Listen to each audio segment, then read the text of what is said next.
Maravilha, todo mundo com cara de sono, que beleza, excelente. Bom, bom dia de novo, né? Como vocês viram, a produção, como vocês viram, a produção de videoaulas aqui está completamente desestruturada, né? Estou num clima aqui de desindustrialização, mas eu acho que essa semana eu já consigo retomar. A ideia para essa semana, a gente, né, discutir a partir das dificuldades concretas que vocês tiveram, elaborando o pré-projeto 1, né, de encontrar fonte, encontrar bibliografia, a gente pensar soluções, né? Daí eu pensei para hoje, a gente primeiro fazer uma rodada de inquietações, de dificuldades, de dúvidas que vocês têm. Depois eu explico com calma como vai ser o pré-projeto final, né? Etapa por etapa, né? E dando as indicações. A partir disso, eu vou criar fóruns ligados a cada período. Ou seja, quem vai fazer um projeto lá para a Idade do Bronze, vai escrever um resuminho do projeto da Idade do Bronze, colocar lá no fórum e a gente vai conversando a partir do fórum junto com as monitoras. Quem vai fazer sobre Idade do Ferro, coloca lá na Idade do Ferro. Não estou fazendo divisões de região, tipo Grécia, Roma, Mesopotâmia, Egito, não. Todo mundo da Idade do Bronze vai estar junto, todo mundo da Idade do Ferro vai estar junto, né? Mais ou menos 2.000 anos para cada, certo? Então, quero ouvir vocês, né? Vocês já conseguiram fazer o pré-projeto 1? Escolheram a fonte? Quais foram as dificuldades? O que que vocês têm dúvida, né? Lembrando que o pré-projeto 1, vocês precisavam indicar lá no Moodle, ou precisam, né? Indicar lá no Moodle qual é a fonte primária de vocês, qual é o tema de vocês, e fazer uma lista bibliográfica o mais extensa possível. E aí, como que foi a experiência para vocês? Quem quer começar falando? Oi, posso falar? Pode falar. É, então, na verdade, eu já tinha conversado contigo sobre, mas eu não entendi se a minha fonte primária pode ser o livro do Engels, aquele do propriedade privada, o Estado e a origem da família, não sei o que lá, né? Eu não entendi se essa pode ser minha fonte primária para falar sobre o patriarcado e a origem da propriedade privada. Então, assim, primeiro, a própria definição de fonte primária, né? Que isso é importante, isso isso não está longe de ser simples, né? Porque envolve a própria produção científica. O que que é fonte primária para a gente? Fonte primária é a matéria-prima, primeira, a partir da qual a gente vai fazer uma reflexão. Daí, ou seja, depende da reflexão. A fonte primária, ela não se define por si só. Depende do que a gente quer ir atrás. Então, o livro do Engels, que é lá do final do século XIX, não é? Ou é comecinho do XX? Eu acho que é final do XIX. Deixa eu ver aqui. Origens da família Engels.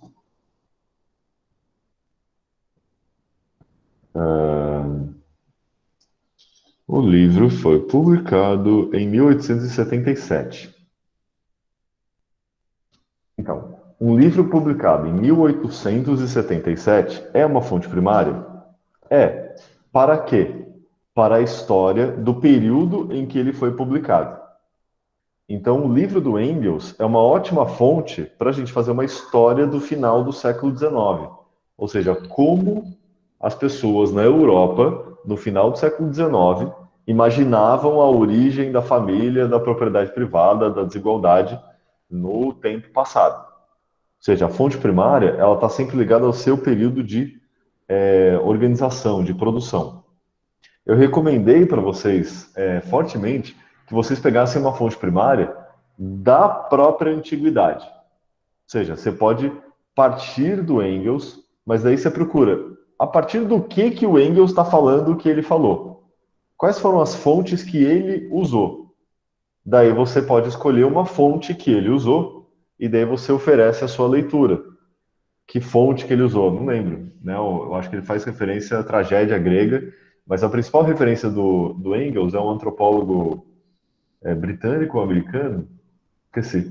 que é o Morgan, né, que é um cara da antropologia evolucionista, que fez uma série de comparações, né, sobre as relações entre os gêneros, os grupos sociais em sociedades ditas primitivas. Mas daí a ideia seria pegar uma fonte primária que o próprio Engels pegou, né? Então, para discutir patriarcado, é interessante, patriarcado e relações sociais, é interessante tal, partir das reflexões do Engels, mas a principal indicação que eu daria é para você ler a Lisístrata, né, que é uma comédia grega de um autor chamado Aristófanes, que conta a história da greve de sexo das mulheres de Atenas e de Esparta, feita para que os homens de Atenas e de Esparta parassem de guerrear. Né? A guerra do Peloponeso entre Atenas e Esparta não acabava nunca. Daí as mulheres de Atenas e as mulheres de Esparta se unem e falam assim: então enquanto não acabar a guerra, não vai ter mais sexo. Daí os homens ficam desesperados e assim se desenvolve a comédia. Né? Uma comédia bem de baixo calão. Todas as piadas de duplo sentido que vocês imaginarem tá lá dentro daquela comédia. Ela é do século V a.C. E dentro dessa comédia, a personagem principal, que é a Lisístrata, Lisístrata é uma palavra grega, né, que é uma junção de lissos e strata, ou stratia, que é lissos é liberar, stratia é tropa. Lisístrata é, tipo, a libera a tropa, a desata a tropa. A Lisístrata, ela tem todo um discurso de como seria um mundo governado pelas mulheres, né? E ela tem argumentos muito consistentes para defender essa visão política. Daí é um debate, assim, é uma comédia. A gente não sabe se todo mundo estava rindo nessa hora, se essa era a piada. Mas o fato é que os argumentos são muito bons. Então esse é um exemplo, assim. Você pode discutir patriarcado e até crítica ao patriarcado a partir de uma fonte antiga. Então, eu diria, é legal partir da discussão do Engels, mas procura uma fonte produzida na própria antiguidade, certo? Obrigada, professor. Quem mais? Eu. Como eu Pode vim. falar. Uhum. Então, eu tava pensando, na verdade, pesquisei para fazer sobre os poemas da Safo. Só que eles são muito fragmentados e também eu tô com dúvida de abordar mesmo esse assunto, porque ela escreve sobre outra mulher, mas eu não posso falar que, por exemplo, ela era lésbica. Então eu tô com dúvida, além de não ter muita informação sobre ela, tanto se ela existiu mesmo, e sobre onde ela viveu, que disse que foi na ilha de Lesbos, né? Daí eu tô com dúvida nisso. Uhum. Para não cair no anacronismo, né? Sim. Excelente, assim, a gente tem sempre o medo do anacronismo, né, que é projetar no passado as coisas que a gente vive no presente. Só que a gente também tem que pensar que é impossível não ser anacrônico, né? Se a gente começa a falar do passado, a gente já está projetando as nossas questões, os nossos valores, o nosso idioma. O que dá para fazer é controlar o anacronismo, né? Ou seja, não é uma praga que você consiga eliminar, mas é algo que você consegue manejar criticamente, né? Então, por exemplo, a, a Safo de Lesbos, ela é provavelmente, ela dá para a gente falar que era lésbica, no sentido antigo, ou seja, ela era uma habitante da ilha de Lesbos. Até tem uma história bizarra que os homens de Lesbos estavam fazendo um movimento lá para tentar desassociar a homossexualidade feminina da ideia da ilha de Lesbos, né? Porque eles eram homens lésbicos e eram sacaneados na Grécia por serem homens lésbicos, né? O que claramente é uma bobagem, mas o lesbianismo ou lesbianidade vem a partir da Safo, porque alguns dos poemas fragmentários dela fazem referência ao amor que ela tinha por outra mulher, né? E daí a gente consegue saber isso a partir das referências a Afrodite, né? Tem poemas que ela faz preces a Afrodite para tentar aliviar um pouco a dor que ela está sentindo, né, de amor por outra mulher. E daí isso passou a ser chamado de poesia lésbica, porque uma poetisa de Lesbos tematizava o amor entre mulheres. Então, é a poesia lésbica que fala disso. É algo parecido com, sei lá, a gente quer falar de alguma coisa pesada, associada à morte e tal, a gente fala assim, nossa, isso daí é gótico, sabe? Tipo, não necessariamente gótico é sinônimo de morte, mas essas coisas acabaram associadas. Então, ao invés de falar, ah, isso daí é macabro, as pessoas falam gótico. É como associar a homossexualidade feminina à Ilha de Lesbos. Os poemas são fragmentários, né? A Safo é muito... O conhecimento sobre a Safo é muito fragmentário também, a gente não tem certeza, mas é isso aí, né? A gente parte disso. Então, tem estudos que procuram estabelecer métodos para tirar informações sobre a Safo. Daí vai depender de qual é a questão que você quer discutir. Normalmente, a Safo é retomada para se falar das relações entre sexualidade e sexualidade e religiosidade, né? Porque ela envolve Afrodite e tal, e essa coisa. Ou seja, você tem que organizar a questão, né? Se você vai fazer, por exemplo, história da sexualidade. Tem um monte de obras metodológicas que falam de história da sexualidade. O que é sexualidade? Ela tem história, como fazer essa história. Você pode ler textos que falam sobre sexualidade em qualquer período, em qualquer contexto. Quanto mais teóricos, melhor. A partir das questões, você vai para os poemas da Safo e daí você avalia. Dá para falar de sexualidade a partir desses poemas? Não dá. Se você tiver uma resposta negativa, não dá, já é uma resposta. Porque muita gente também faz isso. Muita gente usa a Safo como fonte para sexualidade. Ou seja, você pode inclusive chegar à conclusão que não dá para falar que Safo existiu, não dá para falar sobre sexualidade a partir dos poemas dela, que os poemas dela são absolutamente inúteis. Isso é uma conclusão científica também, né? Então, a incerteza, ela não é um problema, né? A incerteza é a nossa matéria-prima, a gente tem que trabalhar a partir disso. E daí a principal indicação, a maior especialista em Safo, né, no Brasil, é uma professora da Letras da USP chamada Giuliana Ragusa, né? Então procura os textos da Giuliana Ragusa, talvez você já tenha encontrado, né? E lê o que ela escreveu sobre a Safo. Pega alguns poemas que você achar mais relevantes. Nem todos os poemas são só linhas, né? Tem poemas com uma quantidade boa de versos. Pega um poema maiorzinho e começa a interpretar. Como que a gente interpreta poema? Tem método para isso, né? E o principal método é um livro do Antônio Cândido chamado O Estudo Analítico do Poema, que ele ensina como analisar poemas, né? Então esse é um caminho, mas sempre a gente tem que organizar a questão. Essa questão é sempre anacrônica e daí a gente coloca para o passado. Tudo bem? Entendi, obrigada. Bom, aqui um feliz aniversário para o Luiz. Eu não vou puxar aqui um parabéns por videoconferência, porque isso seria realmente muito difícil, mas como que faz palmas silenciosas? É tipo assim? Assim? Não, assim? Então, parabéns. Eu não sei cantar parabéns em grego. Felicidades em grego, eudaimonia. Eu vou escrever aqui. Eudaimonia é uma palavra bem bacana. Eudaimonia. Eu, em grego, é pneumonia. Eu, em grego, é bom, né? Do tipo, eu, pátrida, bom pai. Daimônia é a mesma palavra que dá um demônio.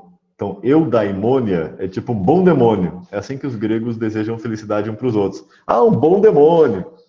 Mas demônio significa, é algo próximo do que em árabe é o gênio. Saca? Tipo, a gente usa um pouco esse sentido da palavra gênio. Gênio é tanto o gênio da lâmpada, tipo uma força da natureza, quanto a alma da pessoa, ou o caráter dela. Né? Tipo, fulano tem um gênio ruim, né? Fulano é genioso. Ou seja, que tem aquela coisa dentro dele, ou dela, né? Isso é o demônio em grego. Demônio é uma espécie de anjo da guarda, mas que ao mesmo tempo é a própria pessoa. Então, você desejar um bom demônio para uma pessoa significa, assim, seja uma pessoa do bem, simpática, tenha boa sorte. O contrário disso, quando você quer xingar alguém, xingar pesado, você xinga de cacodaimonia. tipo um mau demônio que te carregue para o inferno. Né? Os gregos, quando ouviram isso, associaram demônio ao diabo, a Satanás. Né? Mas demônio em grego é tipo gênio. Né? Então, eudaimonia, Luiz. Alguém mais quer falar sobre essas experiências aí de encontrar fonte, né, e organizar o problema? Pode falar, Luiz. Alô, posso falar? A Vanessa tinha, então pode ir primeiro. Ah, pode ir, Vanessa. Então, acho que foi em alguma das tuas aulas, na videoaula, que tu falou sobre, citou, sei lá, sobre, sabe aquela loba que alimenta o Rômulo e Remo? Sabe? Eu pensei em usar essa estátua, esse, né? Isso como fonte primária, mas eu não sei se eu vou conseguir extrair muita coisa. Eu também não sei uma questão para botar em cima. Aí eu também tô meio perdida nisso, mas aí, se tu quiser dar alguma opinião. Tá. É um tema muito massa, assim, né? Antes de eu te perguntar, você lê inglês? Como que tá o seu inglês para agora? Eu não sei se eu vou conseguir ler um texto histórico em inglês. Uhum. Tá, assim, até onde eu sei, ninguém no Brasil escreveu tese sobre a loba capitolina, né? Então, é complicado, assim, eu diria que a primeira coisa, né, antes de vocês procurarem a fonte ou bibliografia, é pensar a partir disso, né, do tipo, quais línguas ou quais idiomas eu consigo ler? Ler bem, né, a ponto de fazer o trabalho. Se ler inglês, daí pode escolher qualquer tema, porque tem alguém que escreveu em inglês sobre aquele tema, então vai ter bibliografia. Se não, procura pelas teses publicadas no Brasil ou em Portugal que trataram de antiguidade. E daí vocês procuram as fontes que essas teses usaram. Porque daí já vai ter bibliografia em português, a própria tese, certo? Né? Então, esse é um ponto. Até onde eu sei, ninguém trabalhou no Brasil com a loba capitolina, então isso pode ser mais difícil. Mas, de qualquer modo, assim, sempre dá para discutir, né? Elementos e tem lá, tem... A, a loba capitolina, assim, é um problema, né? Porque a composição inteira da estátua, hoje ela está no Museu Capitolino de Roma, né? No antigo Capitólio, Monte Capitolino. A estátua, ela é antiga e os dois bebês são uma inclusão da época medieval. Né? Tem até um debate, tem gente que defende que a própria estátua era da época de Carlos Magno, nem era antiguidade mais, tal, mas parece que hoje está meio consolidado que ela era da própria época republicana. Só que tem imagens do início da República em Roma, né? Ou seja, lá pelo século V, quarto antes de Cristo, tem imagens que aparece o chamado esquema iconográfico. Esquema iconográfico é como que as imagens aparecem numa superfície, né, ou num material. Um desses objetos é um espelho de bronze. Não tinha espelho como a gente conhece hoje, né? Os espelhos na antiguidade eram chapas de bronze super lustradas, super polidas, que daí refletiam a imagem. E muitas dessas chapas de bronze têm relevos, né? Tem gravuras lá naquela chapa. E tem um espelho de bronze que tem lá tem uma gravura da loba com dois bebês e outros personagens ao redor. Então você poderia estudar esse espelho, por exemplo. Ou dá para estudar a própria estátua. Tanto a estátua quanto o espelho tem a ver com o mito de fundação de Roma. Ou seja, né, a loba que amamentou os dois meninos. Você pode discutir a dimensão cultural disso. O que significa para uma comunidade associar o seu mito de fundação à figura de uma loba? Né? O que isso tem a ver com a autoimagem dos romanos? Os romanos, compara com os atenienses. Os atenienses diziam que eles brotaram da terra. Né? Essa é a chamada autoctonia. Eles nasceram por eles mesmos, eles brotaram da terra. Os romanos não diziam que eles brotaram da terra, e sim que eles eram migrantes e que os dois primeiros reis foram amamentados por uma loba. Qual é a diferença de você falar que você brotou da terra ou que você é um migrante que sobreviveu porque uma loba te amamentou? É uma pergunta para todo mundo.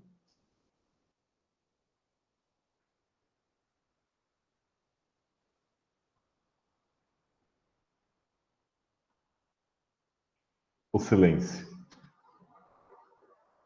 Que tipo de gente diria assim, ah, nós brotamos da terra, estamos aqui desde sempre?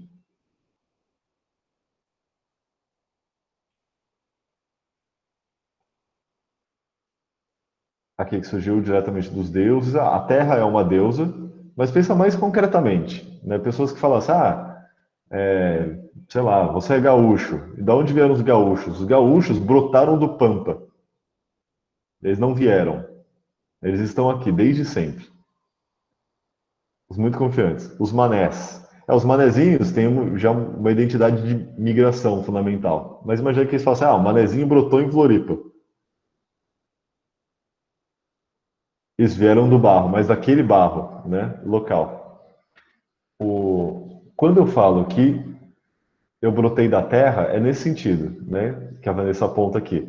Eles estão falando que eles têm direito àquela terra e que eles estão ligados à terra. É natural que eles estejam lá e ninguém pode tirar eles. E também é um discurso xenófobo. Ou seja, quem não brotou daqui também não tem que estar aqui. Roma não tem dessa.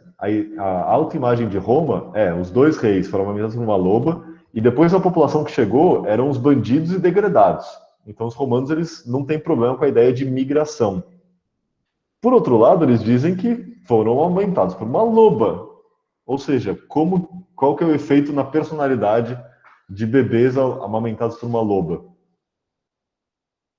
Loba é um bicho fofinho, então eles vão ser super carinhosos. São selvagens, são agressivos, violentos. Ou seja, a figura da loba reforça uma autoidentidade ultramilitarizada dos romanos.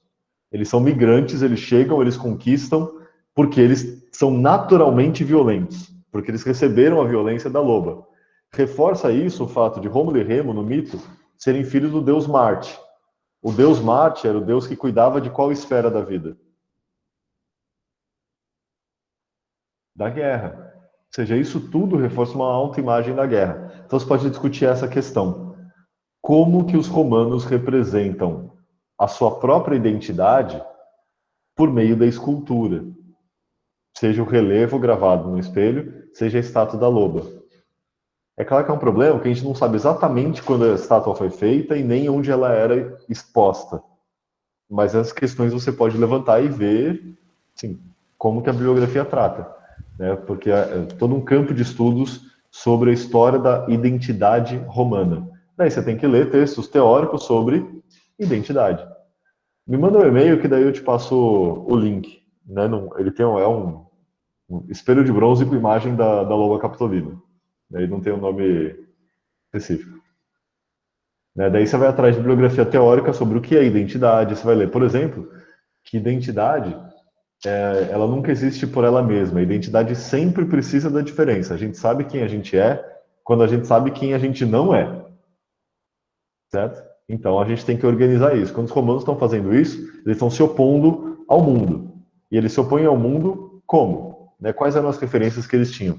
A bibliografia trata disso. Daí você vai estudando para dar os contextos e produzir os contextos para entender aquela fonte. Luiz, depois Mari. Aproveitando, até tinha falado contigo nos bons tempos presenciais de UFSC, e, tipo, que eu queria falar sobre antiguidade tardia, etc. Aí tu me indicou um santo, aí eu procurei o santo, não consegui achar direito, eu não sei se eu sou limitado intelectualmente para isso, se realmente é difícil. Aí eu achei a obra do Amiano Marcelino, que é o historiador da antiguidade tardia e tal, aí eu escolhi o livro dele, pensei na questão de como que os romanos viam sobre o período, tinha um cara que escreveu um TCC exatamente sobre isso, eu mandei um e-mail para ti, e eu fui organizando a bibliografia e eu acho que eu me localizei quando eu fiz uma pastinha e botei os PDFs das coisas que eu tinha achado, e eu tava pensando até tu tinha falado agora de identidade romana na Antiguidade Tardia, através dessa fonte, só que eu não sei se isso é muito abstrato, enfim, tô um pouco inseguro em relação a isso, mas aí eu compensei. Tá legal, é um ótimo tema, né? Super consistente. Seu, o que é fazer a história de uma identidade? Você vai pegar lá um texto, historiador, Amiano Marcelino, e encontra passagens em que ele reflete sobre o que é ser um romano. Tanto ele próprio, quanto os personagens falando sobre isso. Né? Os personagens romanos afirmando a romanidade diante dos bárbaros, né? Dos godos, dos gauleses, que seja. Ou seja, daí, a partir disso, você, né, faz uma lista desses trechos e começa a classificar. Nessa passagem, ser romano significa tal coisa. Nessa outra passagem, significa outra coisa. Então você vai ver, por exemplo, que os critérios eles mudam, né? Não tem um critério só de romanidade. Às vezes a romanidade é usar toga. Às vezes romanidade é fazer templo de pedra ou falar latim. Só que eu posso não falar latim e ser romano também, porque ser romano é fazer parte do Estado romano. Né? Então eu posso, sei lá, ir num templo gaulês, usar minhas roupas gaulesas, falar a língua celta e ser romano. Né? Ou um exemplo cristão, né? O apóstolo Paulo. O apóstolo Paulo, ele era da comunidade judaica, né? Ele estava articulado a várias redes judaicas, mas ele tinha cidadania romana, então ele era romano. Ou seja, o que é ser romano muda, né? Você pode encontrar contradições na fonte. Para você, para todo mundo que quiser trabalhar com a identidade, a grande referência teórica, para começar assim, é um texto de um pedagogo da URGS chamado Tomás Tadeu da Silva. Eu vou escrever aqui no chat. Vocês falam chat ou chat? Fala o chat mesmo. Chat. Chat? Quem que fala chat? Ah, eu conheço, um monte de gente fala no chat. Então eu acabei de colocar aqui no chat do Google Meet. Google Meet é Google Carne, né? Tomás Tadeu da Silva. Então, Tomás Tadeu da Silva é um professor lá da URGS, ele escreveu um livro chamado Identidade e Diferença, ele tem um capítulo intitulado A Produção Social da Identidade e da Diferença. E daí vocês encontram em PDF esse capítulo, é uma ótima introdução para as questões da identidade a partir do campo da linguística, principalmente. A linguística que revolucionou o estudo de identidade, depois a história, as ciências sociais vão vão incorporar isso. Eu não sei como os franceses falam chat. Tem uma palavra para conversinha em francês? Esqueci. Tem uma palavra em francês para conversa fiada. Beleza? Agora, Mariana.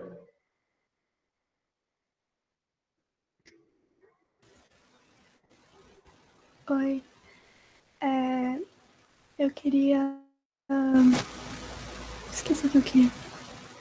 Ah, tá. Eu pensei em pesquisar sobre as importâncias das prostitutas e das meretrizes a partir de Gilgamesh. Mas eu não sei se vai dar muito certo, porque, tipo, o que eu procurei de fonte secundária, eu utilizava geralmente outras fontes lá, Odisseia até o Antigo Testamento. Eu fiquei um pouco insegura. Não sei se dá pra usar Gilgamesh pra concluir. Tá ótimo também. Sobre a chamada prostituição sagrada, tem uma dissertação de mestrado defendida aqui na UFSC sobre isso. Você chegou a encontrar a da Janaína Zdibelski, né? Então, beleza, ela já é uma fonte secundária, já é um estudo muito bom para você se basear e entender a fonte. Mas tem que pensar o seguinte: a bibliografia que todo mundo tem que ir atrás, não é apenas a bibliografia específica. É também a bibliografia de temas relacionados ao seu tema. Então, por exemplo, você vai atrás de bibliografia sobre o Gilgamesh, não apenas sobre prostituição sagrada no Gilgamesh. Então, estudos que falam sobre a epopeia de Gilgamesh. Estudos que falam sobre religiosidade mesopotâmica, associada a Gilgamesh ou associada a Meretriz, ou não associada a nada disso. Ou seja, religiosidade em geral. Texto sobre história da Mesopotâmia na Idade do Bronze. Mesmo que não fale de Gilgamesh, não fale das Meretrizes, né? Mas vai te dar elementos para você entender aquele período. E também textos teóricos sobre história da prostituição e história da sexualidade. Sabe que do Foucault, a Margarete Rago, a Joana Maria Pedro, e todo mundo trabalhou com gênero e sexualidade. Ou seja, a bibliografia não precisa ser só aquela super restrita. Vocês vão encontrar, vocês vão ter que ir atrás de bibliografia sobre a questão, por exemplo, nesse caso, né, história da sexualidade, a questão da sexualidade como objeto histórico, ou como, né, tema histórico. Sobre o período, Mesopotâmia na Idade do Bronze, e sobre a fonte, Gilgamesh. Se vocês conseguirem encontrar um texto que fala dos três, a sua questão, o seu período e a sua fonte, maravilha! Daí você vai ter alguém para dialogar. Né? Não precisa se preocupar quando fala assim, puta, já escreveram um trabalho que eu queria escrever. Fiquem tranquilos, tem temas que estão sendo reescritos continuamente, né? Porque as perspectivas mudam. Né? É bom ter alguém que já estudou o que vocês querem, porque já tem um primeiro tratamento e vocês podem eventualmente criticar. Né? Então não precisa se preocupar. Mas é isso, vocês vão procurando bibliografia. Né? No seu caso, eu indicaria assim, lê a Joana Maria Pedro, lê a Margarete Rago para a história da sexualidade e do gênero. Para a religiosidade mesopotâmica, dá uma olhada nos textos do Marcelo Rede, da Kátia Poser, né? Tem bastante coisa aí em português, né, que vocês acham. Como fazer essa busca? Entra no Google e coloca lá o file type, PDF, mais o tema que vocês querem, religiosidade na Mesopotâmia. Daí vai aparecer artigo. Beleza? Agora, Ícaro.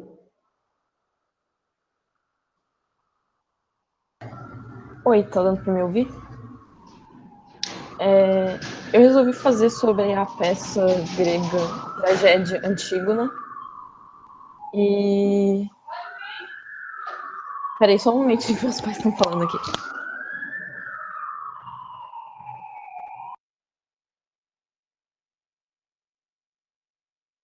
Tá, desculpa. Daí, eu achei várias fontes já, falando sobre diversas coisas diferentes, só que eu não consegui decidir ainda o que eu vou falar especificamente sobre a peça. Eu penso em falar, algo relacionado à política, mas, tá muito vago ainda as ideias na minha cabeça.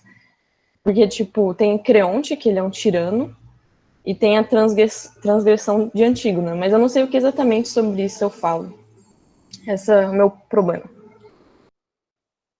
Legal, ótima escolha. A Antígona, ela é a fonte, né, que é a mais clássica nos estudos de história do direito. Né? Porque a Antígona ela é estruturada a partir de uma oposição, ou pelo menos assim que ela é entendida, a partir de uma oposição entre direito público e direito privado, ou o direito da cidade e o direito da família. Né? Porque a Antígona ela quer enterrar os irmãos e o tirano da cidade, o Creonte, proíbe. Daí tem a ideia, tragédia grega, que todo mundo vai morrer. Né? A Antígona vai lá, enterra, daí o Creonte condena ela à morte, daí o filho do Creonte é apaixonado por ela, se mata também. Todo mundo morre. Né? Nem se tiver uma faquinha de pão, a pessoa se mata em tragédia grega. Mas daí você pode discutir esse problema, né? A oposição entre a família e a cidade. E daí tem uma bibliografia enorme no campo de história do direito, que você pode, inclusive, criticar. Pode falar assim, não é esse problema central da Antígona. Então, um típico tema, assim, é entender qual é o tema central de uma fonte ou de uma peça. Às vezes a bibliografia entender de um jeito e você apresenta, tem um aspecto aqui que as pessoas estão ignorando e que é fundamental para se compreender. Né? Então, não precisa encanar com isso. Ou você pode escolher um tema que é marginal na própria peça.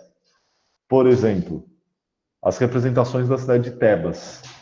Né? Isso é importante na peça, mas não é o tema central. Mas você pode analisar como que é o Sófocles, né? Antígona, o ciclo tebano.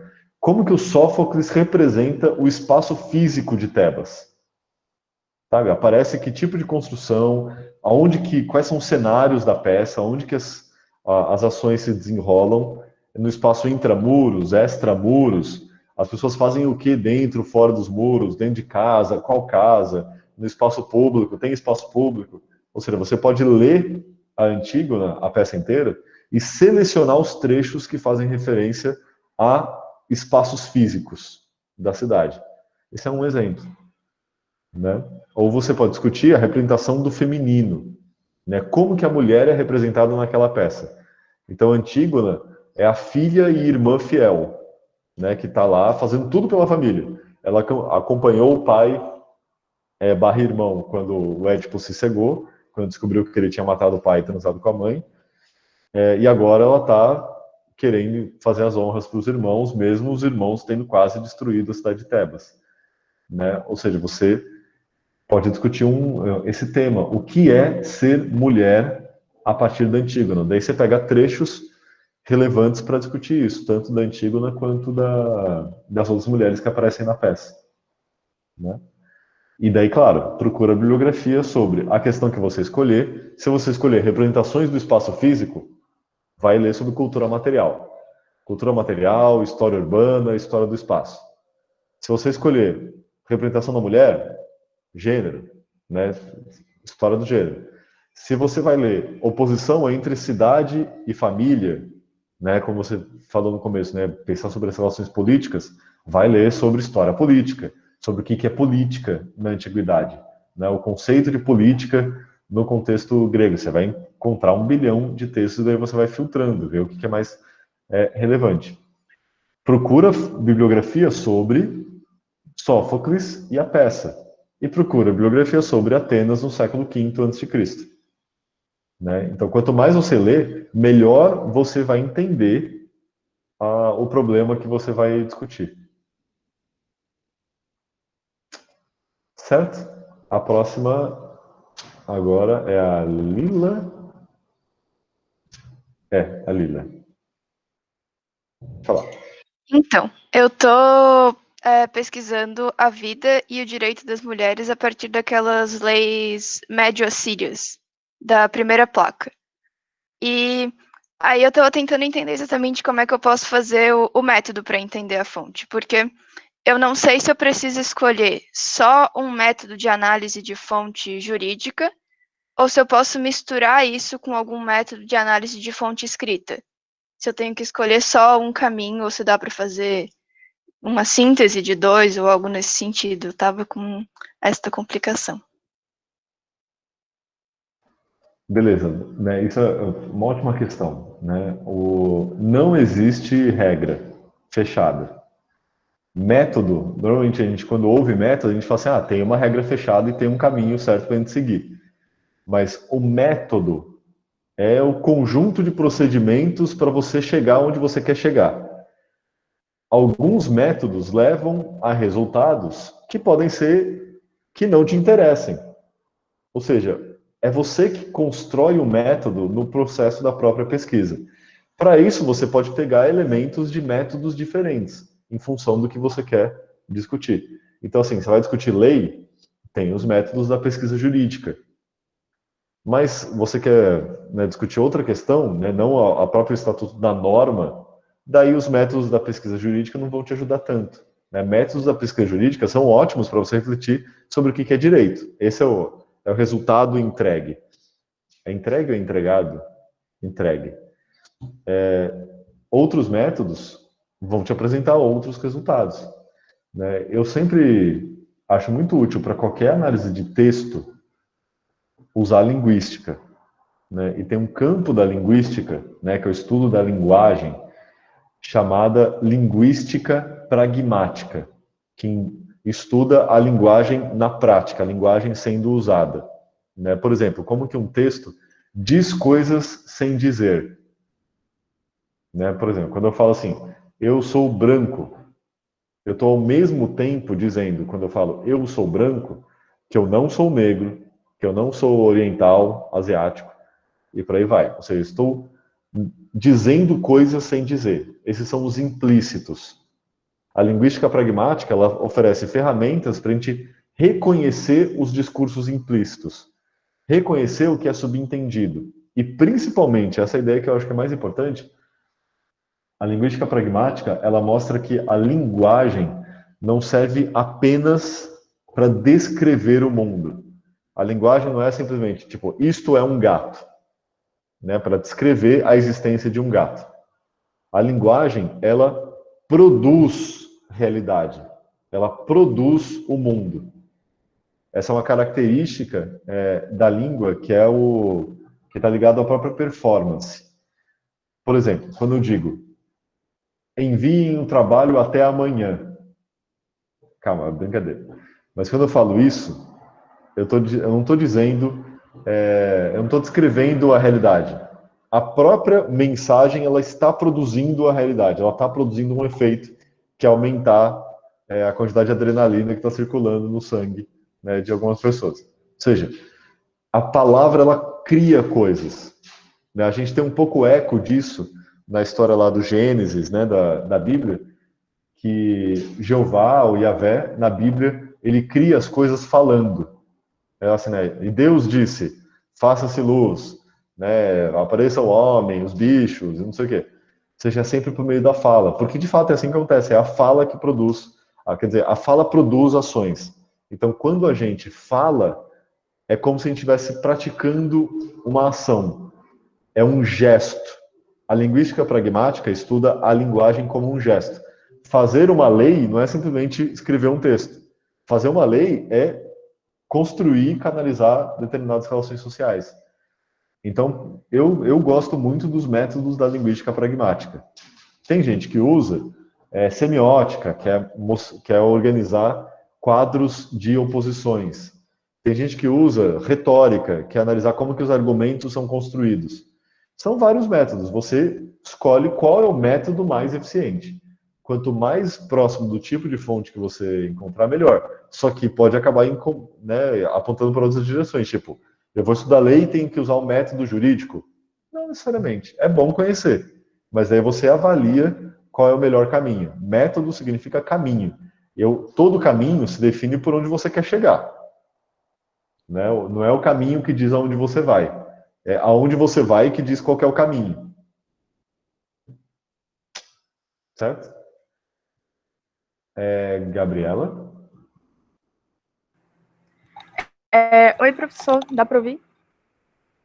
É que eu vou fazer um tema semelhante ao da Mariana, só que eu vou fazer a partir da obra do Heródoto e da visão do homem grego, a partir da visão do homem grego sobre a prostituição na Mesopotâmia. Aí eu queria saber se tem algum problema. Eu já consegui algumas fontes a partir de ler os trabalhos, ir na bibliografia e ver algumas fontes para pesquisa. Não tem nenhum problema, é uma ótima fonte. Você tem que saber que, como você apresentou corretamente, você está fazendo a história da visão grega sobre a prostituição sagrada na Mesopotâmia. Não é uma história da prostituição sagrada na Mesopotâmia. É uma história de como os gregos viam e imaginavam isso. Então, tendo clareza disso, que você está fazendo história dos gregos, você procura bibliografia sobre Atenas no século V a.C., bibliografia sobre Heródoto, bibliografia sobre as relações entre gregos e bárbaros. Quem era bárbaro do ponto de vista grego, ou seja, todos aqueles que não falavam grego, não eram inferiores. Né? Os gregos consideravam também que os bárbaros podiam ser mais inteligentes, mais civilizados, mais refinados. Né? Não tem necessariamente juízo de valor, em particular no Heródoto. Né? Tem passagens que apontam para isso, mas isso não é regra absoluta. Ou seja, a sua pesquisa se insere dentro de história da cultura ateniense. Como que os atenienses eles representam a Mesopotâmia? Né? Para fazer a pesquisa sobre a história da Mesopotâmia, daí teria que pegar, além do Heródoto, fontes produzidas na própria Mesopotâmia, que é como se faz. Né? Mas é um ótimo tema. Tinha alguém... Tudo bem, Gabriela? Tem mais alguma questão? Não, é só isso, obrigada. Eu não sei se tem alguém inscrito. O Gabriel pergunta aqui, né? Como buscar, como pegar bibliografia, artigos e teses. Vamos fazer uma demonstração. Agora, deixa eu compartilhar aqui o bagulho. Guia do Chrome. Origem da família. Me digam aí se vocês conseguem visualizar a minha guia aberta. Dá pra ver? Beleza. Como que vocês fazem? Vocês falam assim, putz, vou fazer um tema. Quero estudar um tema. Alguém escreve ou diz aí um tema aleatório.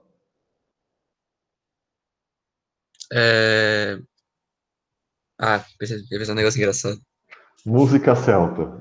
Ó, meu Deus, música celta. Daí você vai no Google, ou no Chrome, sei lá, e coloca música celta. Primeiro, antes de tudo, sem nada. Aparece um monge budista. Você vê que a coisa não deu certo. Putz, daí tem esses negócios relaxantes aqui, é embaçado. Aí você fala, mas eu quero estudos acadêmicos. Coloca este código. Vocês conseguem enxergar o código aqui, eu digitando? Querem que eu amplie? Dá para enxergar. Você aumenta aqui, coloca file type, PDF, tudo junto. Daí vão aparecer resultados apenas em PDF, que é o formato típico da pesquisa acadêmica. Daí você chega lá e fala, né, e pega aqui o primeiro artigo. A cosmovisão celta e a vocalidade poética. Meu Deus, o que é isso? Daí você clica e vai abrir. Fazendo download, deixa eu mudar aqui o que eu estou compartilhando para vocês verem PDF aqui. Vou compartilhar a tela inteira, deixa eu ver se não tem nada comprometedor aqui, tela inteira. Não tem nada comprometedor. Ultimamente eu tenho uma obsessão única que é vídeos no YouTube com tutorial de como fazer vaso de cimento. E eu já perdi o controle sobre a minha vida. Vocês conseguem se ver aí, né? Tá aparecendo, normal. Então você vai abrir o arquivo, este PDF. Vai esperar um pouco, porque o computador tá lento. Aí, abriu. E daí tá aqui um artigo da revista Boitatá, da Janaína Treisel Martins. A cosmovisão celta é a vocalidade poética, a tradição oral e as narrativas mitológicas da Idade Média. Daí você fala, eu quero fazer história da música celta na disciplina de história da antiguidade ocidental. Não vai dar a partir desse texto que fala de Idade Média. Mas você pode ir até o final do texto e procurar alguma bibliografia que te ajude. Por exemplo, você vê como as coisas estão em inglês, em geral, né? A busca pelo xamã na Europa Antiga. Pode ter coisa de antiguidade. Mabinogion, maravilhoso e utópico na construção da identidade galesa. É uma tese de doutorado, né, sobre Gales. Você pode ir atrás dessa tese de doutorado e ver se tem referências à antiguidade. O Mundo Celta, do Barry Cunliffe, é um arqueólogo britânico, se não me engano, né, mas europeu, que estuda a história e a arqueologia celta, saca? Então, assim, vai ter material sobre os celtas. Aqui. O mundo celta, o céltico, daí tem coisas de Idade Média, os deuses, os druidas e não sei o quê. Assim vocês conseguem bibliografia. Mas vocês falam assim, porra, uma fonte. Né? Como que eu acho fonte? A melhor forma de encontrar fonte primária se chama Wikipédia. E a Wikipédia em inglês é a mais adequada. Então você coloca lá em inglês, por exemplo, Ancient Celtic Culture. Wiki. Daí vai ter o verbete da Wikipédia Celts. Daí você lê, se der para ler em inglês, leia, se não você traduza.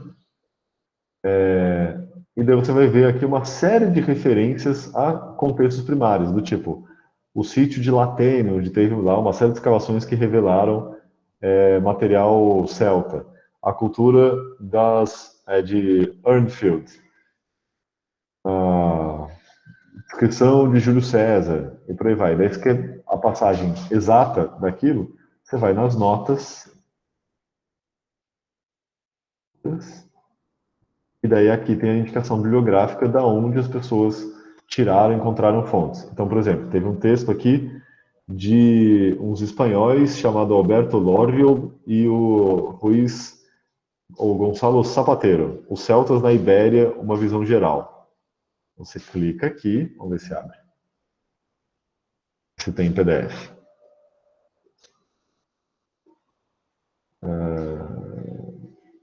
Olha, tem uma revista eletrônica chamada eKeltoi. Daí aqui tem um artigo sobre os celtas na Península Ibérica. Você lê o artigo e pega as referências que eles fazem a fontes primárias. Então deve fazer referência a Júlio César, a arqueologia. Deixa eu ver aqui. Aqui, ó. As fontes, as referências aos celtas escritas em fontes escritas greco-romanas. Aí você aumenta aqui, e daí fala, despeito da riqueza, foi a referência aos celtas. Daí tem um poema em latim, chamado Hora Marítima, escrito por Rufus Festus Aullienus. Daí você vai atrás disso. Hora Marítima, Rufus Aullienus. Daí tem um link na Wikipédia em português, ao sujeito. Aqui é o Avieno.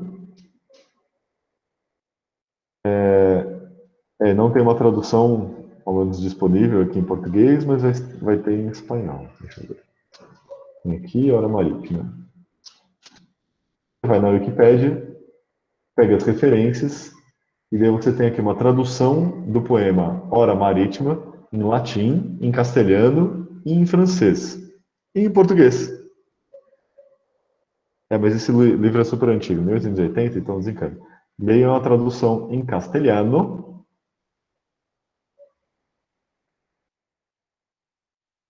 E está aqui a fonte primária. Apesar de ter um poema aqui, está em prosa, e vocês têm uma fonte primária e já encontraram um monte de bibliografia. Deu para acompanhar? Ou seja, qual que é o método tradicional, né, de encontrar fonte e encontrar bibliografia? Você pensa num tema, joga no Google com file type .pdf, começa a abrir os artigos, olha a bibliografia dos artigos, vai atrás de referência na fonte, procura ver se tem essa fonte na internet. Certo? Se ficar muito difícil, troca o tema. E daí estuda alguma coisa que seja mais imediato. Então aí você fala assim, mas eu não tenho ideia, né, do que eu quero estudar, que tema. É sempre uma forma muito boa vocês irem atrás da tese, ou de alguma tese no Brasil. Daí você fala, como que eu encontro teses? Mais uma demonstração, tela inteira. Como que eu encontro teses sobre história antiga, ou teses sobre antiguidade? Vocês conseguem... pronto. Como que eu encontro teses sobre antiguidade? Eu clico no... Eu faço a busca no Google.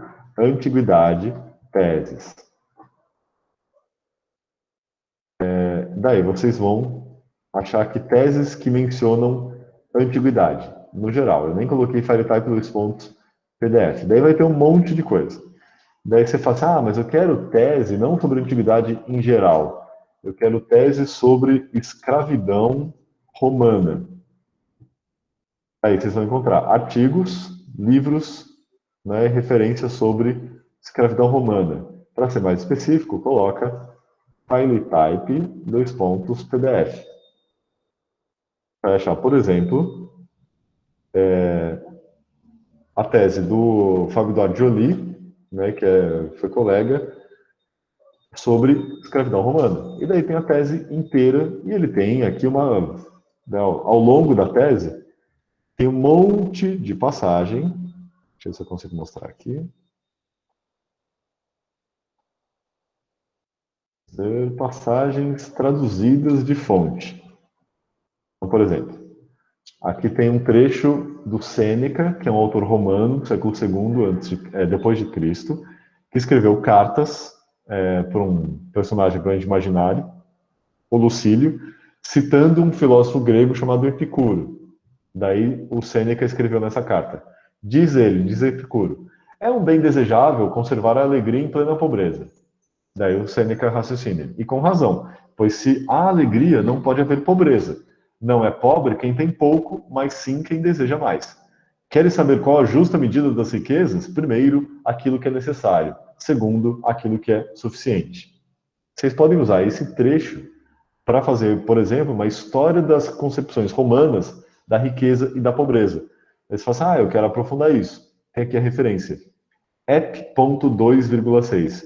Ep é de epístola, 2 é o número da epístola, que é a carta, 6 é o número do parágrafo. Então você procura Cartas de Sêneca, a segunda carta, o sexto parágrafo, vocês vão encontrar isso aqui. Outra forma de achar teses é vocês digitarem ou buscarem o banco de teses das universidades. E daí tem várias universidades que têm bancos de teses. Você pode fazer uma pesquisa geral pela CAPES, né, que é a mais abrangente, que articula teses de várias universidades. Né? Por exemplo, Alexandria. Se alguém estudou Alexandria. Obviamente que sim. Temos aqui duas teses, uma dissertação e uma tese, escrita pela Joana Campos Clímaco, né, que foi também colega na pós-graduação.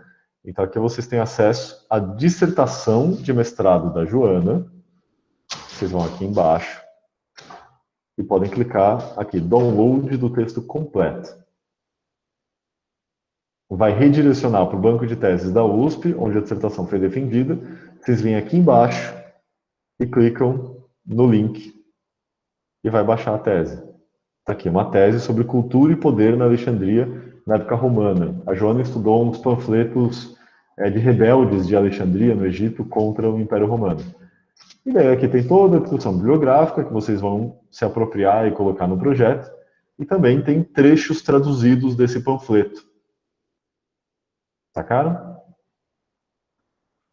Você pode fazer essa busca, então, geral pela CAPES, pelo banco de teses, ou vocês podem ir direto para o banco de teses da USP, ou banco de teses da UFRJ. Aqui, Panteão. Os cariocas são cheios de nominho. Daí vocês fazem aqui. Eu quero estudar cerâmica grega. Vigi. Cerâmica grega. E daí vão aparecer as pesquisas sobre cerâmica grega. Tem coisa aqui sobre Marajoara, a economia grega da entrada do euro, não. Daí vocês vão achar um monte de coisa que não tem nada a ver. Cerâmica ática.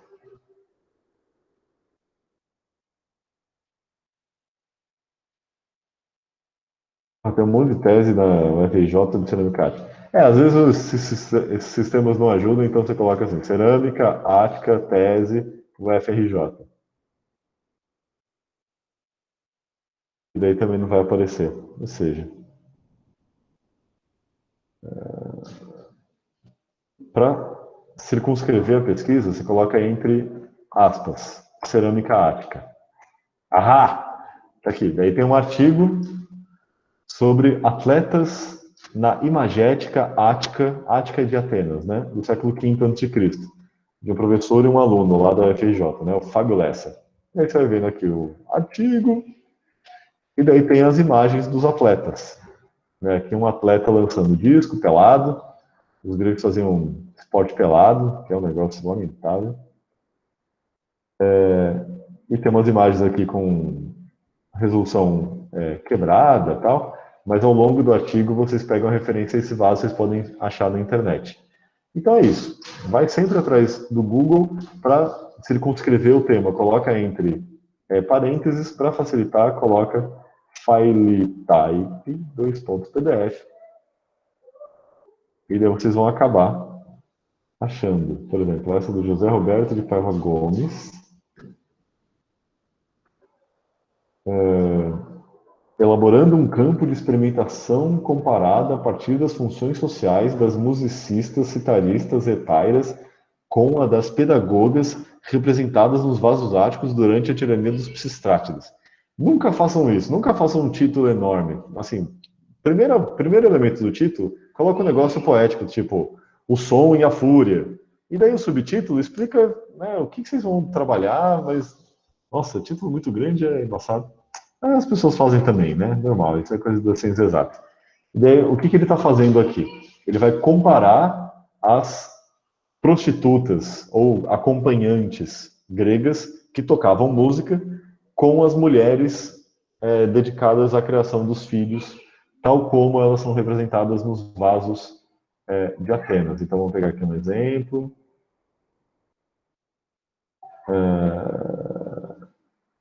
Aqui. Daqui tem um exemplo, né, de uma companheira, de uma retaira, tocando aqui isso aqui é uma lira ou uma cítara? Tocando um komos, né, algo entre a cítara e a lira, aqui sendo abraçado. Nossa, é muito raro ter vaso grego de gente se pegando, assim, gente se encostando. Isso é mais uma coisa da Etrúria. Enfim, divagações à parte. Entenderam como buscar? Daí vocês vão entrando assim, qualquer tema, vai atrás da tese, pega a fonte, vê o que rola, né? Vão navegando, porque tem muita coisa disponível, realmente, essa quantidade de coisas disponíveis é muito grande. Deixa eu ver aqui os comentários.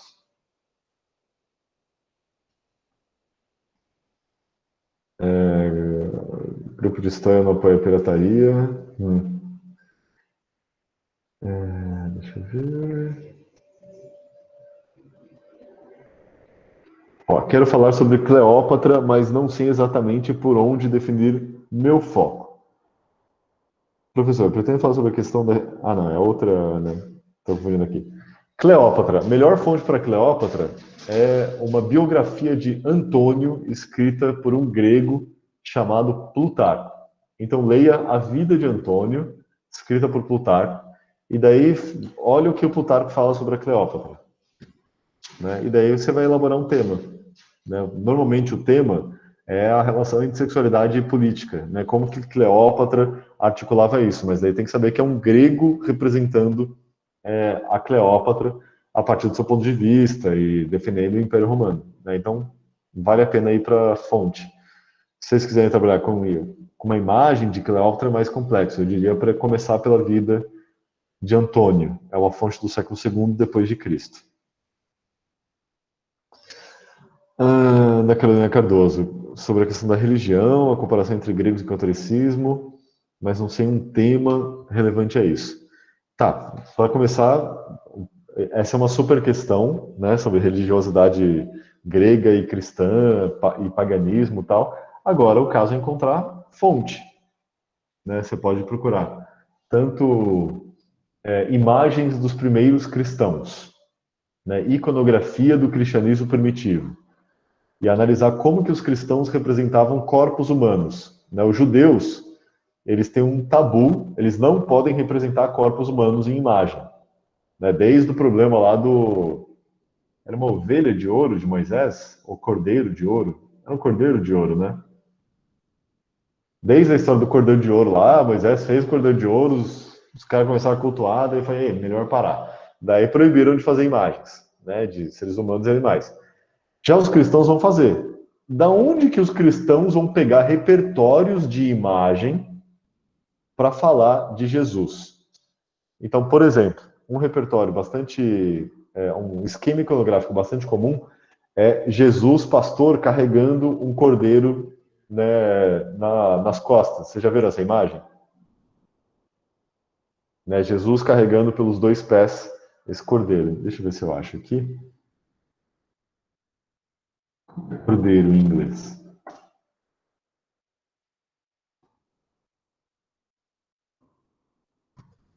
Cordeiro. Anho.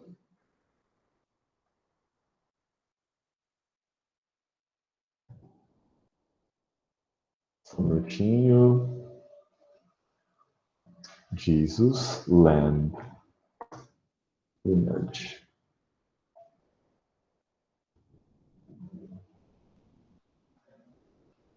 Nossa, temos... Ancient.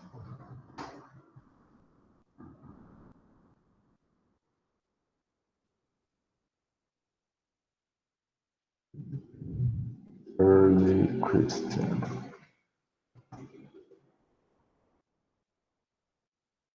Aqui, The God Shepherd. Eu vou compartilhar com vocês aqui a imagem. Não. Tá inteira.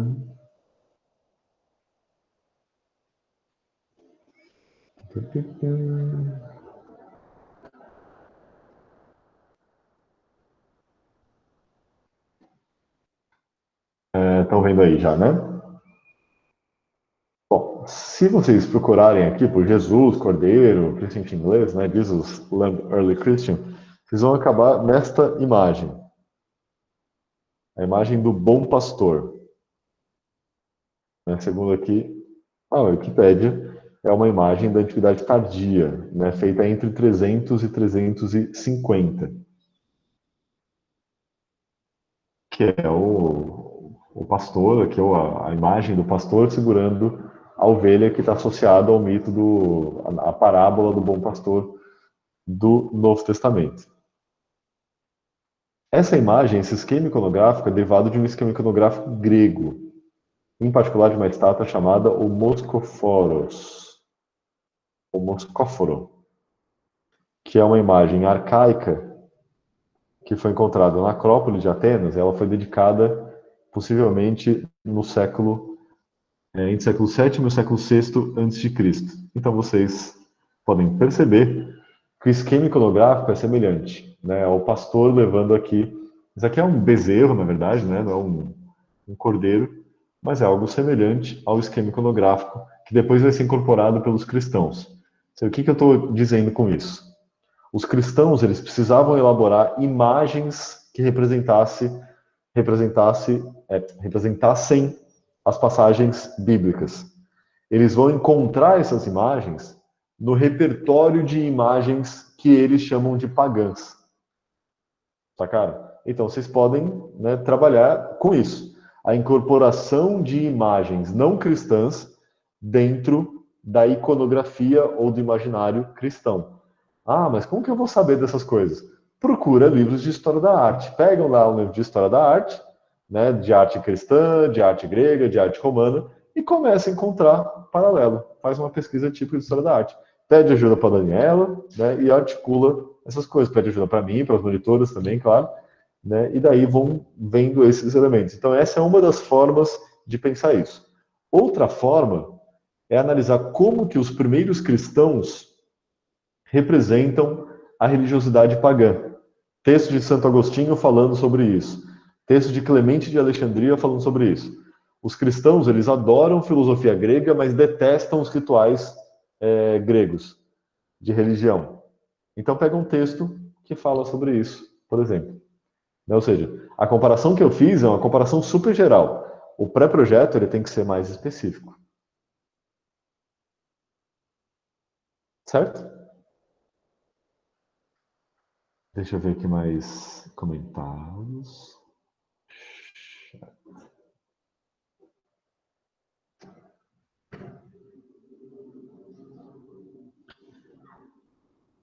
Vaca, o assunto virou vaca aqui em algum momento.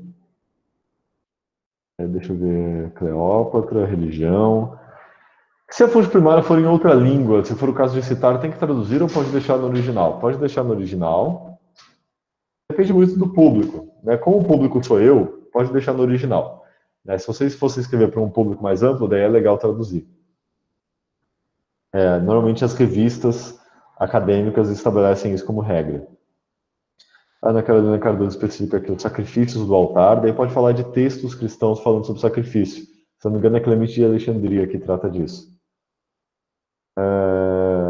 Tem algum modelo de pré-projeto 1? É só um documento indicando as fontes temas. Não tem modelo, é só um documento indicando fontes temas, seguindo lá no Moodle, né? Não é nem um documento, é uma caixa de texto para vocês inserirem as informações. O Pedro fala aqui. Influência da arte egípcia na arte grega a partir... Aí eu posso botar 2 obras comparando elas? O que você acha sobre esse tema também? Pode ser, mas considerando que você vai trabalhar a mesma coisa com a coisa das comparações entre religiões. Você vai comparar 2 temas e 2 campos diferentes, ou seja, isso duplica o trabalho. Né? Para trabalhar com influência é algo bastante complicado, né? Porque muitas vezes a gente não tem evidência que houve contato direto. Por exemplo, os templos gregos, muito possivelmente, foram inspirados nos templos egípcios. Beleza. Como que a gente percebe isso? A gente faz a comparação. Agora, dá para falar certamente que, como foi isso? Foi um arquiteto egípcio que foi para a Grécia e ensinou os gregos. Foram arquitetos gregos que foram para o Egito, ou gente que está inventando a arquitetura grega, foi para o Egito e se inspirou. Como que essa coisa circulou? Para esse caso específico, a gente até tem uma fonte, tem um mito, né, associando lá um tal, se não me engano, Reucus, né, um arquiteto egípcio que foi para a Grécia. Mas esse mito é só uma narrativa, né, não é nem seguro. Então eu aconselharia a escolher um caso ou no Egito ou na Grécia. Né? Faz o trabalho sobre um caso e depois disso elabora uma comparação se der tempo ainda nesse semestre. Né? Porque trabalhar com influência e comparação, vocês vão duplicar o trabalho. Já dá para fazer um trabalho muito interessante sobre uma coisa só. Sobre uma estátua egípcia ou sobre uma estátua grega, isso já é uma coisa importantíssima. Essa coisa da influência é algo que a gente estabelece depois de uma longa pesquisa. Então eu não aconselharia vocês escolherem fazer esse tema no pré-projeto. Escolhe uma fonte só e discute uma questão a partir daquela fonte só.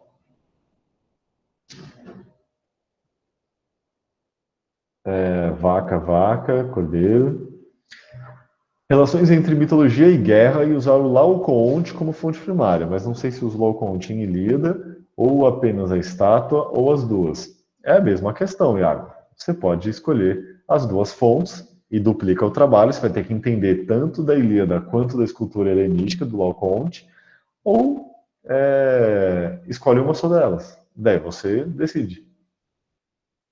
Eu recomendo escolher uma só.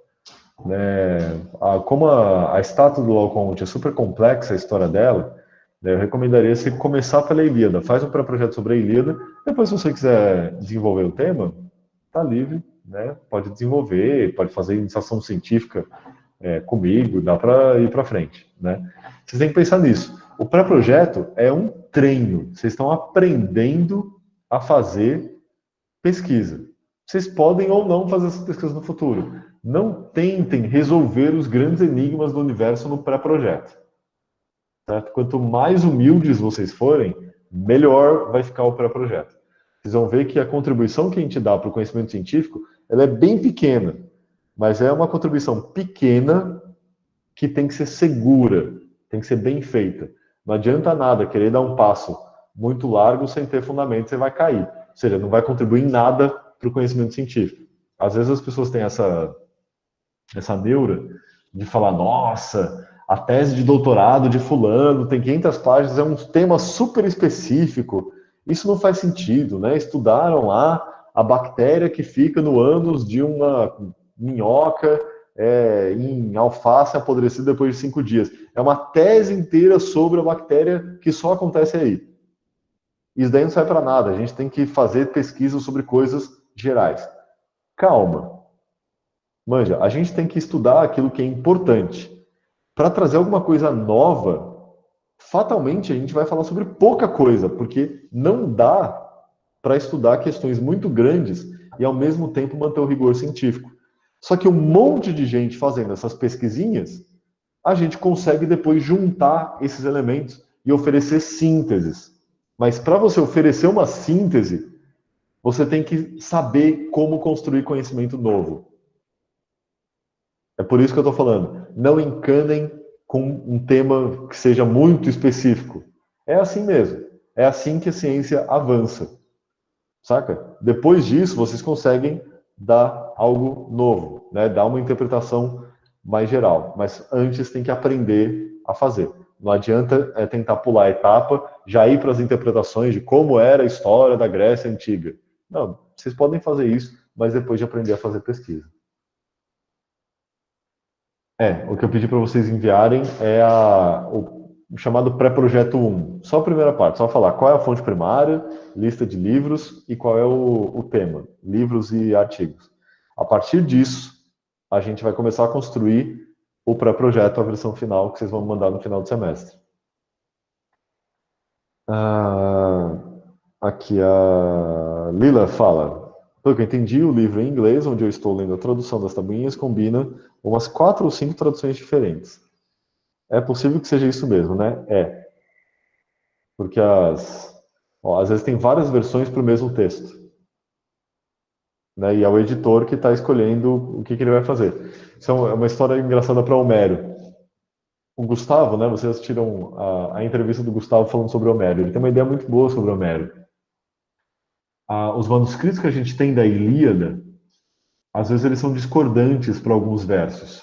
Tem versos diferentes na posição, né, de que seria para um verso só, dependendo do manuscrito.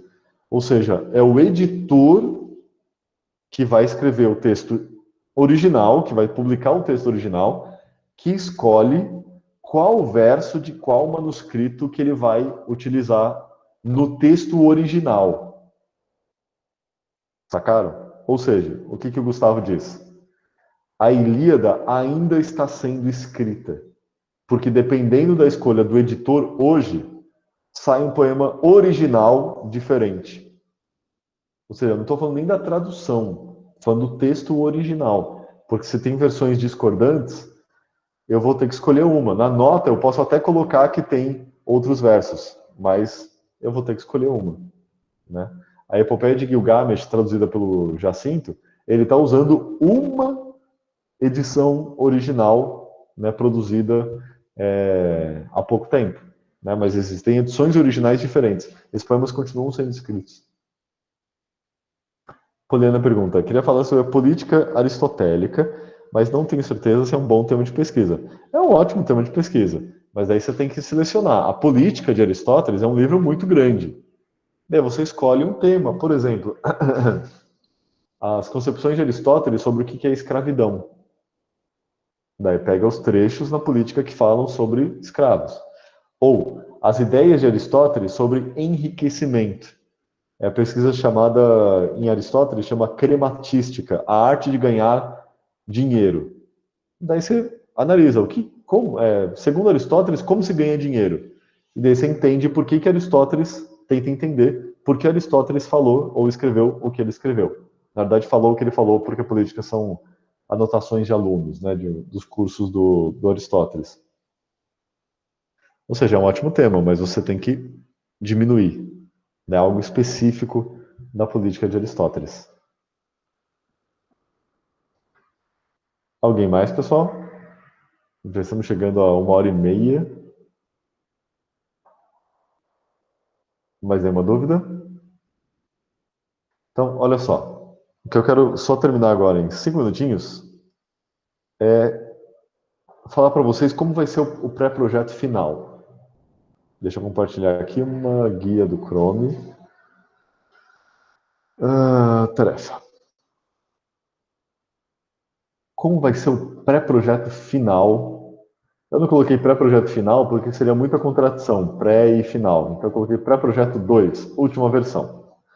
No final do semestre, vocês vão ter que me enviar um arquivo doc ou similares, pode ser PDF, pode ser RTF, pode ser ODT, com no máximo 20 páginas, incluindo bibliografia, contendo todas as partes abaixo. Capa com seu nome e o título. Pode fazer uma capa mais elaborada, assim, colocar uma imagem, o que vocês quiserem, mas tem que ter isso, né? Tem que ter o seu nome e o título do projeto. O resumo. O resumo é a última coisa que vocês vão escrever. Certo? Vocês podem até fazer um resumo provisório antes, mas o resumo final é a última parte do projeto. Depois de conhecer o projeto inteiro e ter escrito o projeto inteiro, daí vocês fazem um resumo. O resumo tem que ter um pouquinho de todas as partes do projeto. Introdução e justificativa. Introdução e justificativa, você tem que mostrar para o seu leitor que você merece ganhar dinheiro para fazer essa pesquisa. Como que você faz isso? Você mostra que a sua pesquisa é interessante. Então, você tem que encontrar, né, um exemplo interessante. Você tem que mostrar que outras pessoas também acham interessante. Ou seja, não é alguma coisa só da sua cabeça. E você tem que mostrar que outras pessoas já produziram coisas relacionadas a isso que você quer estudar. Seja o tema específico, sejam coisas próximas, do tipo, eu quero estudar prostituição sagrada na Mesopotâmia. Tem gente que já estudou? Tem, a Janaína. Tá, cita lá e mostra que ela já estudou. Ao mesmo tempo, você mostra que você quer discutir algo que os outros não discutiram suficientemente. Daí você quer aprofundar um tema, né? Você quer discutir, por exemplo, o papel da deusa Ishtar na prostituição sagrada. A Janaína discute isso, mas você acha que tem mais para se fazer, ou tem alguma fonte que você encontrou e que ela não citou. Vai lá e aprofunda. E daí você vai colaborar, você vai complementar com o conhecimento. Isso é uma pesquisa super interessante e eu daria dinheiro para você pesquisar. A introdução, portanto, tem que introduzir e justificar. Você tem que mostrar que é interessante, tem que mostrar que é possível, tem fonte para aquilo e que você vai apresentar alguma coisa razoável. É aí que você tem que fazer o chamado balanço bibliográfico. O que é o balanço bibliográfico? Não é apenas a lista. O balanço bibliográfico, você vai falar das ideias dos autores que trataram daquele tema. Você precisa ler 50 livros para fazer isso? O ideal é que sim, porém não. O que você tem que encontrar é artigos ou teses que fizeram um balanço bibliográfico e daí você cita esse artigo ou tese no seu projeto. Daí você fala assim, segundo a Janaína Zibelski, existem 3 grupos de autores que trataram sobre o tema. No primeiro grupo, representado pelo autor tal e tal e tal, defende-se que a prostituição sagrada era uma forma de religião.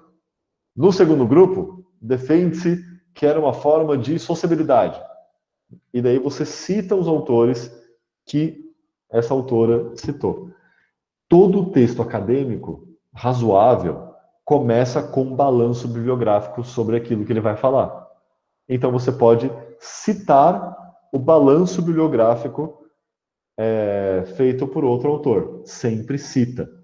Certo? Então você fala, segundo fulano de tal, tal autor defende isso. O ideal é que você vai atrás do autor que está sendo citado. Mas a gente sabe que nem sempre vai dar tempo. Você vai atrás daquilo que for mais interessante. Então a introdução justificativa é o momento de você mostrar que você sabe encontrar obras acadêmicas e entender as ideias, fazendo síntese dessas ideias e apresentando no seu texto. Se você conseguir dividir a bibliografia em vários grupos, em 2 ou mais grupos, ótimo, que daí você facilita a interpretação do seu autor. Objetivos. Apresente objetivos claros e factíveis. Por exemplo, eu quero, numa pesquisa de 2 anos, ler toda a Ilíada e Odisseia e tudo que foi escrito sobre a Ilíada e Odisseia. Isso não é possível nem em 2 anos, não é possível nem em uma vida. Ou seja, é um objetivo não factível, porque a quantidade de estudos é muito grande. Então, desencana. Você vai apresentar objetivos mais pontuais, do tipo, contribuir para o conhecimento acerca de não sei o quê. Ou levantar todas as passagens na Ilíada que falam sobre velhice. Dá. Você pode fazer um pré-projeto sobre a velhice na Ilíada. Aí é possível. Certo? Procurem objetivos possíveis de serem realizados. Cronograma. Não é 2 anos. Cronograma é uma pesquisa de 1 ano. No cronograma, você não vai falar o que você fez. No cronograma, você vai falar o que você vai fazer ao longo de 1 ano. Metodologia, isso daqui é importantíssimo e prestem muita atenção para o que eu vou falar agora. Eu coloquei aqui um modelo, que é o projeto da Line Sais, né, que ganhou bolsa, que foi financiado, mas cuja metodologia é muito pequena. Eu vou tirar esse modelo, porque eu quero que vocês desenvolvam a parte da metodologia mais do que essa colega a Aline Sais, desenvolveu. Na metodologia, opa, será que vocês conseguem ver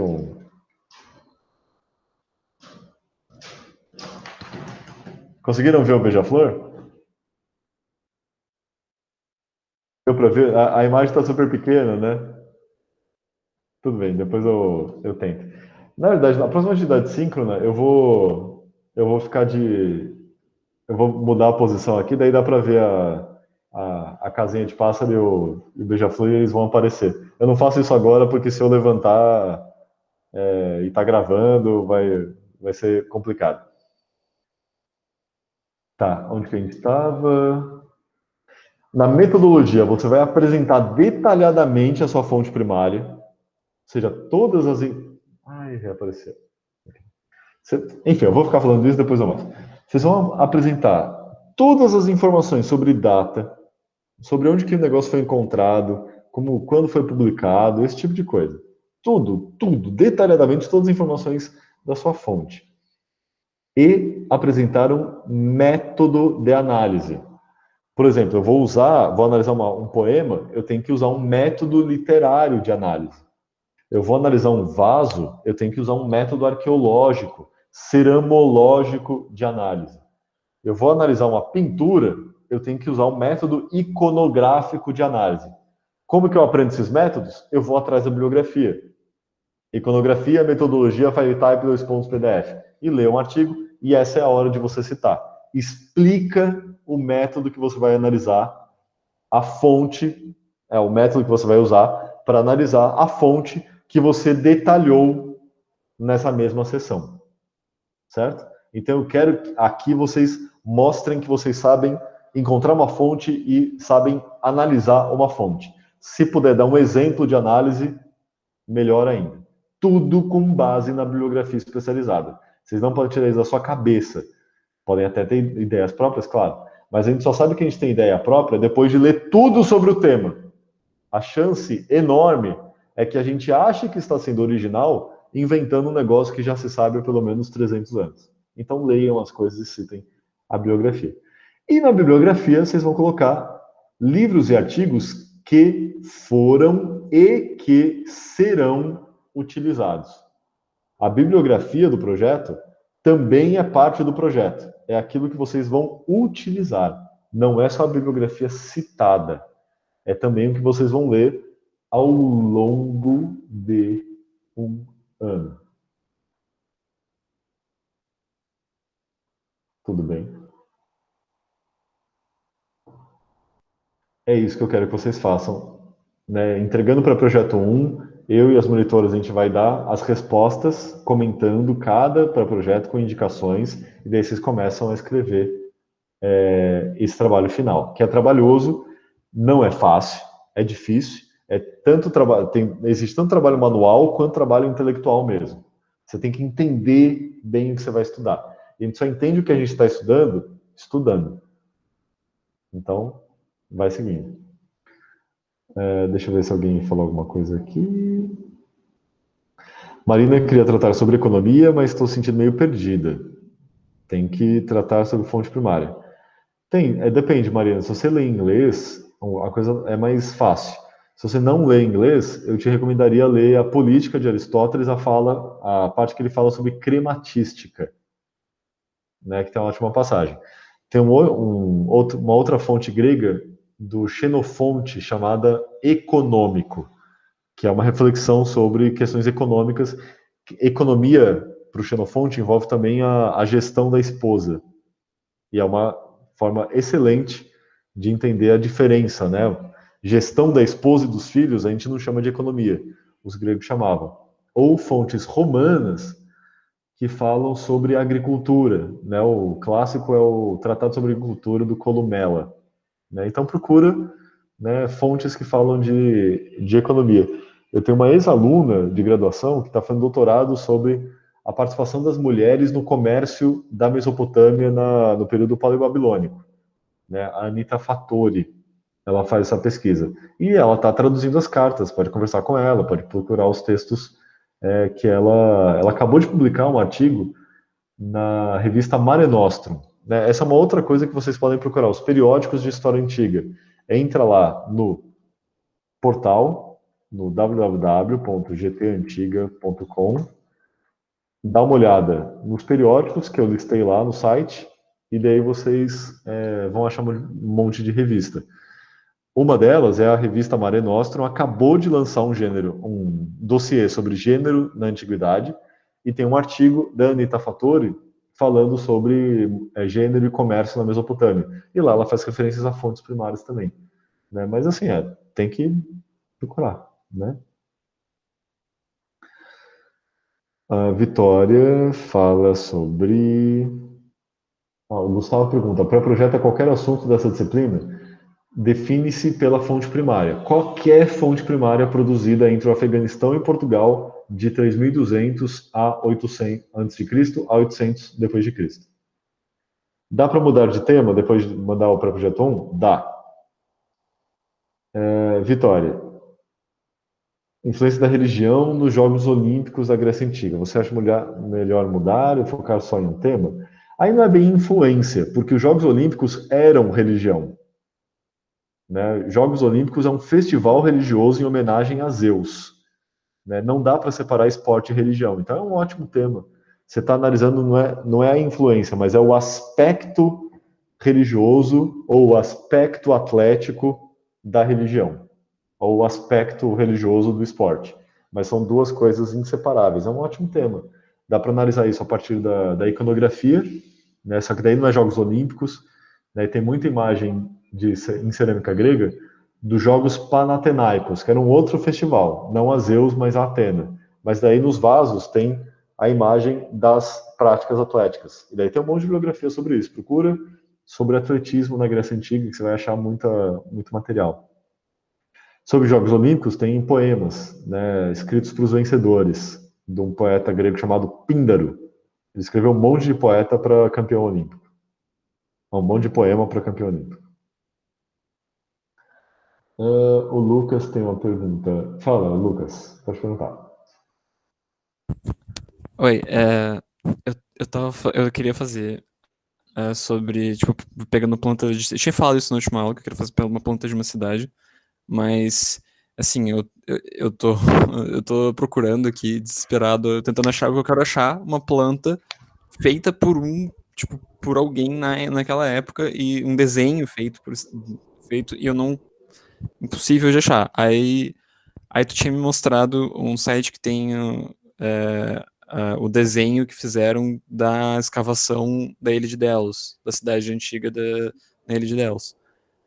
Aí eu não sei se isso conta como fonte primária, mas também que, assim, o que eu queria era observar os elementos da política aristotélica ou tem um urbanista que eu encontrei, Hipódamo de Mileto, que eu não sabia que existia, mas esse é o cara que o Aristóteles cita, e tentar encontrar o que eles falavam sobre como a cidade tinha que ser dentro dessa planta, assim.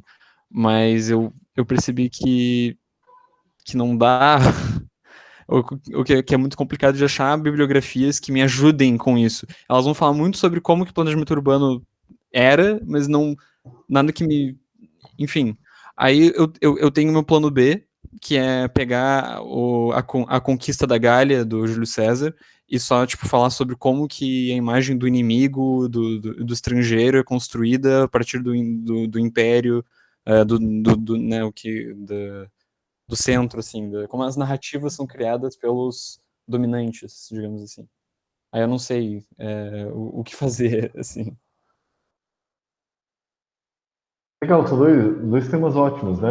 Cabe a você escolher. Sobre urbanismo, a planta de Delos, por exemplo, pode ser uma fonte primária, mas daí depende do que você vai discutir. Discutir Hipódamo e Aristóteles a partir da planta de Delos não ajuda, porque a planta de Delos não foi construída em função do Hipódamo ou do Aristóteles, né? Isso dá para usar, por exemplo, com a planta do Porto do Pireu, em Atenas, né, ou a planta de Mileto, né, que daí tem uma associação mais ligada, né, mais direta com o hipódamo. Mas eu recomendaria, se você quer estudar urbanismo e plano hipodâmico, fica no pré-projeto só sobre o que Aristóteles fala sobre hipódamo. Faz uma análise desse texto. Se você quiser tratar discutir o traçado hipodâmico em si, escolhe a planta de uma cidade tipo Olinto. Olinto é uma cidade toda ortogonal. Tem gente que associa a hipódamo, mas não é necessária essa associação, ou seja, todos os traçados ortogonais não eram necessariamente vinculados ou foram feitos assim por causa de Aristóteles e de hipódamo, né? A cultura grega não era aristotélica ou hipodâmica, né? Isso pode aparecer a partir de fontes diferentes. Então tem muito material, tem muita discussão sobre isso, feita no LABECA, né, no Laboratório de Estudo da Cidade Antiga da USP. A Maria Beatriz Florenzano, ela tem artigos sobre plano hipodâmico, sobre hipódamo, sobre Aristóteles, né, e a melhor indicação para você se basear, né? E daí tem um monte de estudos sobre as cidades na Sicília, que tem traçado ortogonal, mais ou menos.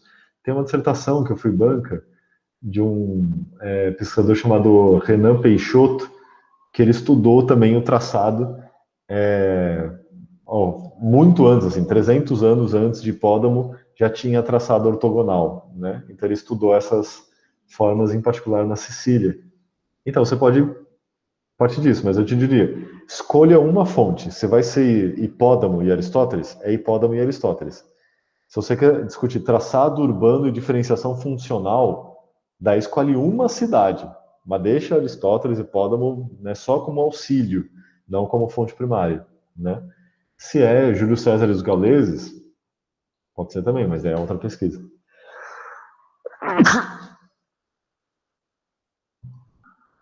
Deixa eu ver se tem mais alguém. A bibliografia. Peraí, antes. A Vanessa, aí se eu for analisar um espelho, o espelho é sua fonte primária, né? Você vai.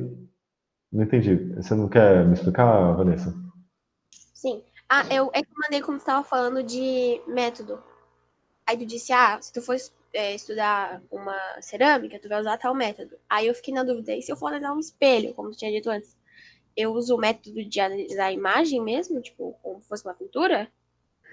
Depende. Se você quiser enfatizar o aspecto material do espelho, leia sobre arqueologia e cultura material. Se você está preocupada só com a imagem que está no espelho, aí é iconografia.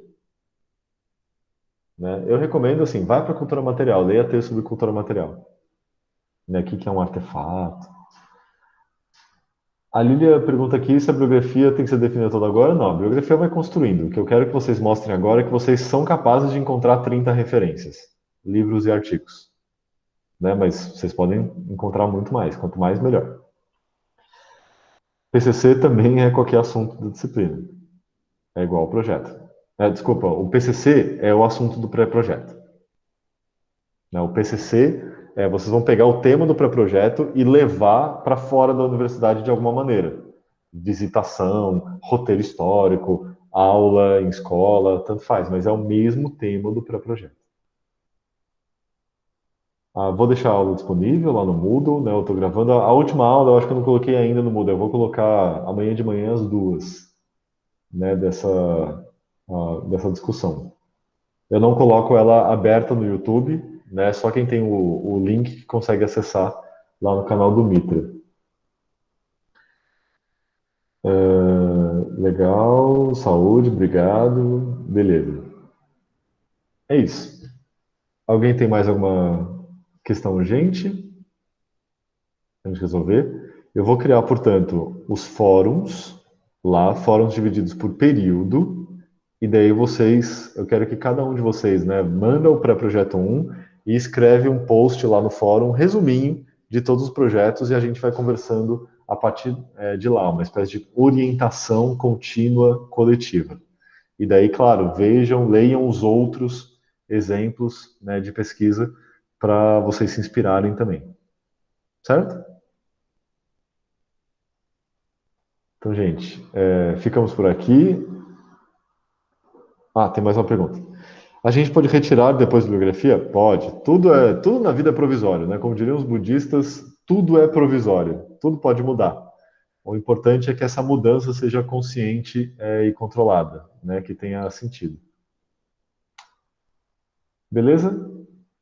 Então, gente, encerramos por aqui. Próxima semana vai ser a discussão de um texto magnífico do Mário Liverani sobre Oriente Próximo, e a gente já começa com o nosso bloco agora, propriamente histórico. Agora vamos falar sobre contextos do passado. Certo?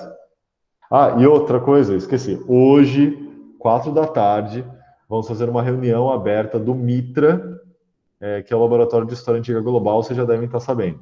Quem tiver interesse, envie e-mail para o labmitra@gmail.com, dizendo que tem interesse, e a gente passa pelo e-mail o link da reunião. Vai começar essa semana, hoje, 4 horas da tarde. Certo? Quem tem interesse, é só aparecer lá, manda e-mail pro Labmitra. As reuniões, assim, não vai ter nenhum texto, nada para ler antes, nada para discutir antes. Cada um vai, a gente já está uma programação, cada um vai apresentar uma fonte, né? E daí vai ser uma apresentação de fonte e uma discussão. Não tem texto prévio, não tem nada antes. Tá? Então fiquem tranquilos. A gente ainda não respondeu com o link, a gente vai responder ainda, né? Quando faltar 1 hora para a reunião, eu vou mandar e-mail para todo mundo. Certo? Não tem nenhum curso do laboratório lá na CEPEX. Talvez ano que vem a gente consiga se articular. Beleza, gente? Então, ficamos por aqui. Falou, aquele abraço. Tchau.